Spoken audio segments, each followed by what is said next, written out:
Movie के start में हमें कुछ सिपाही दिखाए जाते हैं जिन्हें दुश्मनों ने जंग में हरा दिया था। इसीलिए वो अपने किंगडम, अपने राज्य का शाही सोना एक जहाज में डालकर समंदर में छुपा रहे थे, क्योंकि वो जानते थे कि दुश्मन उनके सोने को भी चुरा लेंगे। दूसरी तरफ कुछ टाइम बाद एक और बहुत बड़े जहाज में कुछ चोरों को मरने के लिए छोड़ दिया गया था। न तो उनके पास खाने के लिए कुछ था और न ही पीने के लिए साफ पानी। उन चोरों का लीडर मरने वाला था, पर तभी वहाँ पर एक तीसरा जहाज आता है जिस जहाज की कैप्टन एक लड़की थी। वो इन लोगों पर तरस खाकर इनको अपने जहाज में बिठा लेती है और इसी तरह 3 महीने गुजर जाते हैं। तभी वहाँ पर एक आदमी उनसे पूछता है कि आखिरकार तुम कौन लोग हो।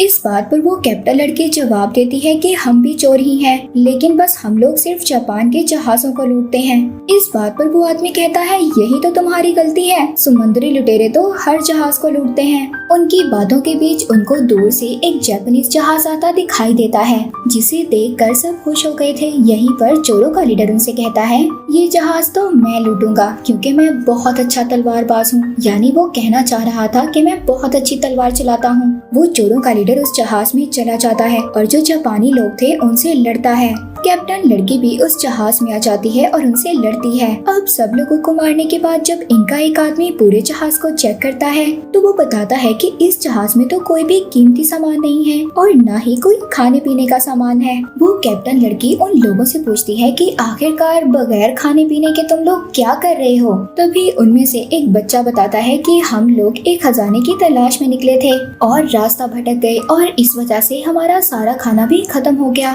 बच्चे की बात से अब उनको भी लालच आती है और अब ये लोग उनसे खजाने का नक्शा ले लेते हैं और दोबारा से अपने जहाज में आ गए थे। कैप्टन ये डिसाइड करती है कि हम लोग इस खजाने को ढूंढेंगे। वो सभी बहुत ज्यादा खुश हो जाते हैं, जिसके बाद ये लोग उस नक्शे की मदद से समंदर की एक किनारे पर पहुंच गए थे। वहाँ पर जो चोरों का लीडर था वो भागते हुए एक जानवर, एक बैल को देखता है। कहता है कि मैं इसको पकड़ूंगा और खाऊंगा, क्योंकि ये लोग सभी काफी दिनों से बहुत ज्यादा भूखे थे। इनके पास खाने का कोई भी सामान नहीं था और ये कहकर वो उस जानवर बैल को मारने के लिए चला जाता है उस जगह जहाँ पर और भी बहुत सारे बैल थे, जो उसे देखते ही उसकी तरफ भागते हैं और उन सबके दरमियान वो फंसकर बाहर निकलने की कोशिश में पहाड़ी से गिर जाता है।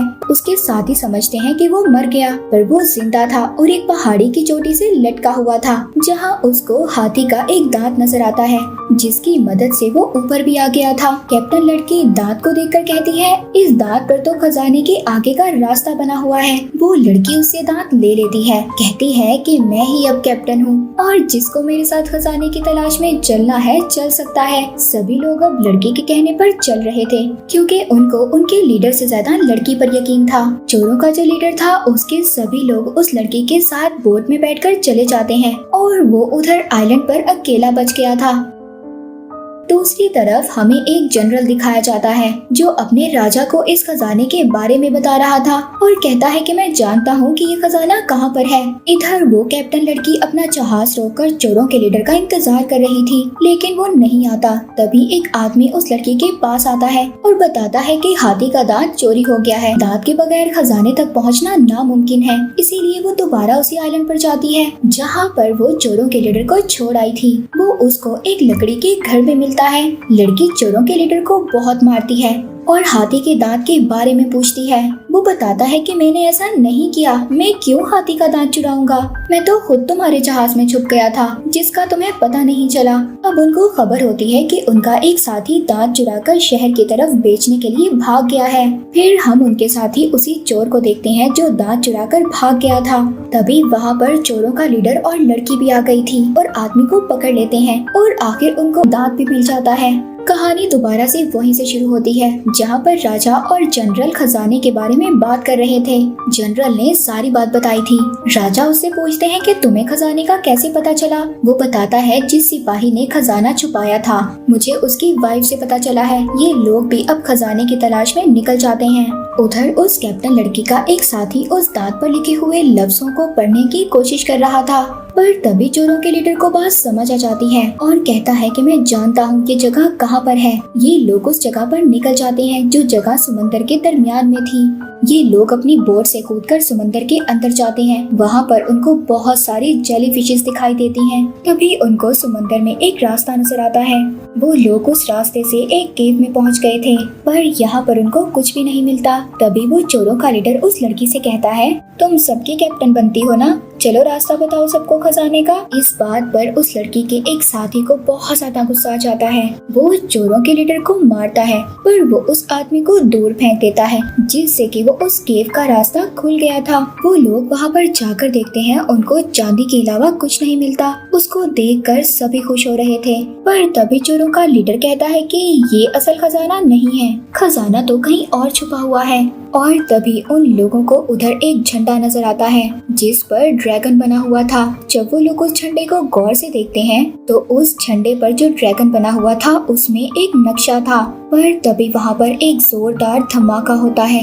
ये ब्लास्ट उसी राजा के जनरल ने किया था जो खजाने की तलाश में था। यहाँ पर जनरल के सिपाहियों और चोरों के लीडर के दरमियान में लड़ाई हो जाती है। यहाँ पर पता चलता है कि जो राजा का जनरल था उसकी चोरों के लीडर के साथ पुरानी दुश्मनी थी।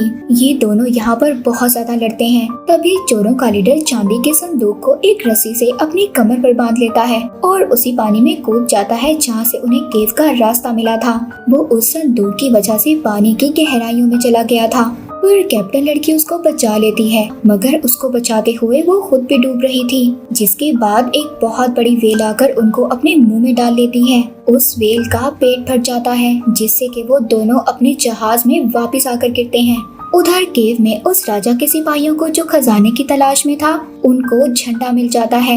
वो समझ गए थे कि असल खजाने का रास्ता यही है। इधर जहाज पर ये लोग भी उस झंडे को लेना चाहते थे। ये लोग उस आदमी को बांध देते हैं, जिसने पहले भी हाथी का दांत चोरी किया था। इन दोनों को अभी भी अपने उस साथी पर ही शक था जिसने हाथी का दांत चोरी किया था। इस बार वो आदमी कहता है कि वो झंडा मेरे पास नहीं है, पर हाँ, उस झंडे के ऊपर ड्रैगन के मुंह में जो नक्शा बना हुआ है, मैं उसका रास्ता जानता हूँ। लेकिन वहाँ पर हर वक्त बिजली चमकती रहती है। दरअसल ये आदमी बचपन ही से पायरेट्स यानी लुटेरों के साथ था, और इस आदमी ने बचपन ही में उस जगह को देखा था, यानी कि ये लोग अब बगैर नक्शे के भी वहाँ पर जा सकते थे। पर ये आदमी इन लोगों के आगे एक शर्त रखता है। कहता है, अगर तुम लोग मुझे इस जहाज का कैप्टन बनाओगे तभी मैं तुम लोगों को उस खजाने तक लेकर जाऊंगा। वो कैप्टन लड़की उसको अपनी जगह पर कैप्टन बना देती है और खुद सबके लिए खाना बनाने जाती है। पर वो लड़की जो खाना बनाती है वो बहुत बुरा होता है। सब लोग उस खाने को थूक देते हैं, पर यहाँ पर जो चोरों का लीडर था उसकी बहुत तारीफ करता है, क्योंकि वो उसको पसंद करने लगा था। जिसके बाद ये लोग अब उस जगह पर पहुँचते हैं जहाँ पर बहुत तेज बिजली चमकती थी और हर वक्त तूफान आता रहता था। तभी उनके जहाज पर बिजली गिरती है, जिससे कि उनके जहाज को बहुत नुकसान होता है। उधर राजा का जनरल भी अपने जहाज को वहाँ पर ले आया था, क्योंकि उसको वहाँ पर झंडा मिल गया था जिस पर नक्शा था। उसने अपने जहाज के साथ बहुत सारी पतंगे बांधी हुई थी और इस तरह उसके जहाज को कोई भी नुकसान नहीं होता। इस तूफान का सामना करने के बाद वो लड़की और चोरों का लीडर एक आइलैंड पर पहुँच गए थे। उन्हें एक बहुत ऊंचा पहाड़ नजर आता है जिस पर बिजली गिर रही थी। ये दोनों समझ गए थे कि खजाना उधर ही है। चोरों का लीडर उस लड़की को वहीं पर छोड़कर खुद उस पहाड़ पर जाता है। उधर दूसरी तरफ वो आदमी जो कैप्टन बनकर इन लोगों को अपने साथ लेकर आया था, उसके फजूल ऑर्डर की वजह से सब लोग बहुत ज्यादा परेशान हो गए थे और उसको मार रहे थे। पर तभी वो एक पेंगुइन के मुंह में सोना देखता है। वो अपने बाकी साथियों को भी बुलाता है, पर वो पेंगुइन वहाँ से जा चुका था। उसके सभी साथी ये समझते हैं कि ये झूठ बोल रहा है। तभी वो पेंगुइन वहाँ पर दोबारा आ गया था। सभी बहुत ज्यादा खुश होते हैं कि उन्होंने खजाना ढूंढ लिया। उधर दूसरी साइड पर उन चोरों का लीडर भी पहाड़ पर पहुँच गया था, मगर अब वहाँ पर राजा का जनरल भी था। वो उस जगह पर जाते हैं जहाँ पर बिजली चमक रही थी और उस बिजली की वजह से जनरल के बहुत सारे साथी मारे गए थे। पर वहाँ पर एक जगह ऐसी थी जहाँ पर बिजली नहीं पड़ रही थी। जनरल ये सोचता है कि क्या पता यहाँ पर खजाना हो। उसके आदमी उस जगह को खोदने लगते हैं, पर वहाँ पर उनको कुछ भी नहीं मिलता सिवाय एक संदूक के जिस पर ड्रैगन बना हुआ था। पर तभी ये लोग उस लड़के को भी देख लेते हैं जो चोरों का लीडर था। जनरल के आदमी उस लड़के पर तीर चलाते हैं, जिससे कि वो नीचे नीचे गिर जाता है। पर उसने अब उस जनरल से ड्रैगन का मास्क चुरा लिया था। वो जनरल से कहता है कि अगर तुम्हें वो मास्क वो मखौटा चाहिए तो तुम्हें मेरे साथ लड़ना होगा।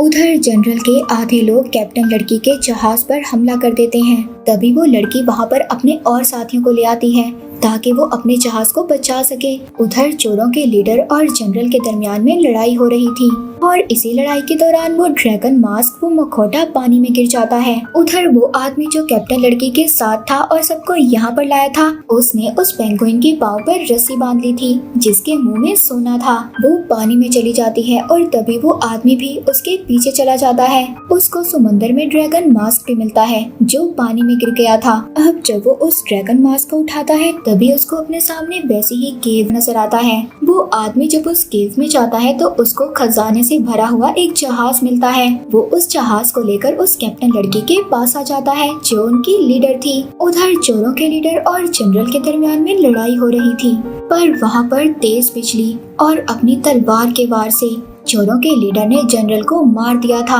वो चोरों का लीडर उस कैप्टन लड़की के पास आ जाता है जो बहुत ज्यादा जख्मी हो गई थी अपने जहाज को बचाते हुए। इन सबको खजाने से भरा हुआ जहाज मिल गया था और ये सब लोग खजाने को लेकर खुशी खुशी अपने घर जा रहे थे। सब लोग बहुत ज्यादा खुश थे। कैप्टन लड़की और चोरों के लीडर दोनों एक दूसरे को पसंद करने लगे थे और इसी हैप्पी एंडिंग के साथ ये मूवी यहीं पर एंड हो जाती है।